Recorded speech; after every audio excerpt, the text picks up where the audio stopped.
Good morning, Kahnawake. I'm here to provide you with a brief update of some of the issues that I've been working on. So I'm going to start out with the, with the National Claims Research Workshop I attended in Winnipeg last week. The genesis for this workshop is to bring all the First Nations together to talk about their experiences in negotiating with Canada on specific claims, their experiences with working with legal firms. And one of the main issues that came out of it was this idea of predatory legal firms who are involved with First Nations and see them as kind of a cash cow. So that was a main issue, and one of the other items that was brought up was there's a recent court case where there was one firm that overcharged a First Nation to the tune of about 500 million or something like that, and it went to court. They were sued, and the judge knocked it down to about 25. So that's just one example where we need to be aware of exorbitant costs being brought. As far as the National Claims Research Workshop, I proposed to them that Kahnawake could host. I was looking at the fall of 26. However, we won't be ready by then. The new KOR will be open. However, we want to accommodate in town. So I was looking at the hotels, and unfortunately, one of them will not be ready until till December of 26. So I proposed to them the fall of 27. So I'm bringing together a small team in order to start looking at this, organizing it, and making sure we can start planning it out properly.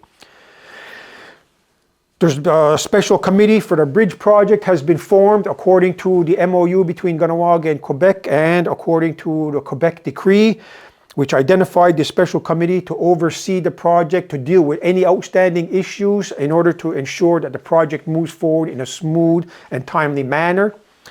So our first meeting is going to be this afternoon. We're going to talk about how often we're going to meet and how we'll deal with some of the issues. One of the big ones that we're dealing with right now is the Quebec Constitution. As you may be aware, Quebec is talking about putting their own constitution in place. They have it drafted. It's been going on since 2017. And what we're doing is developing a position paper with regard to our land and our people, basically stating that Mohawk land is not part of the domain of the state. It is not part of Quebec. It's Mohawk territory. Our people are not Quebecers, and that's what we're going to be putting out there.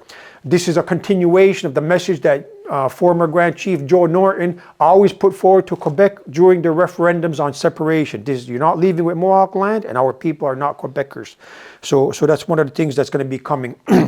We're going to be talking about that with others as well. We want to organize internally in order to make sure we're all speaking with one voice. So we're in the process of getting meetings with the longhouses in order to examine this and work together on it.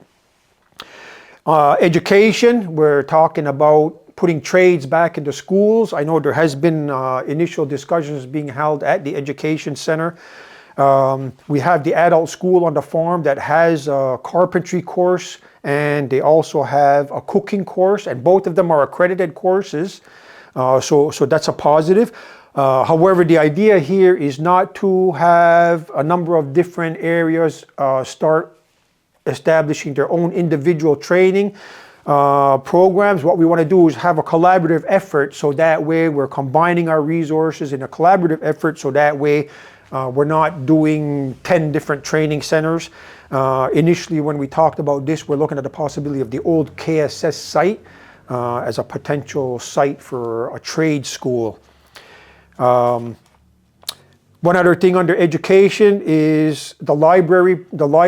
I was talking to the director at FNEC, and I suggested the possibility of bringing the library formally under education, but remaining independent for the purposes of obtaining funding through FNEC, which would flow through education, and the Education Center would have a general oversight on the library, but the library would remain independent. So that's a positive thing, and we're looking forward to moving forward on that. Their new home is going to be at the former kindergarten site down by Dudamaz, just down the street from the funeral home. So we're looking at putting a package together with Chris Stacy that's going to be brought to the lands unit for formal designation of those lands for use of the library, including the potential for multi-use purpose building. with potential meeting space and office on top. That's all I have. I got 2 seconds. Thank you.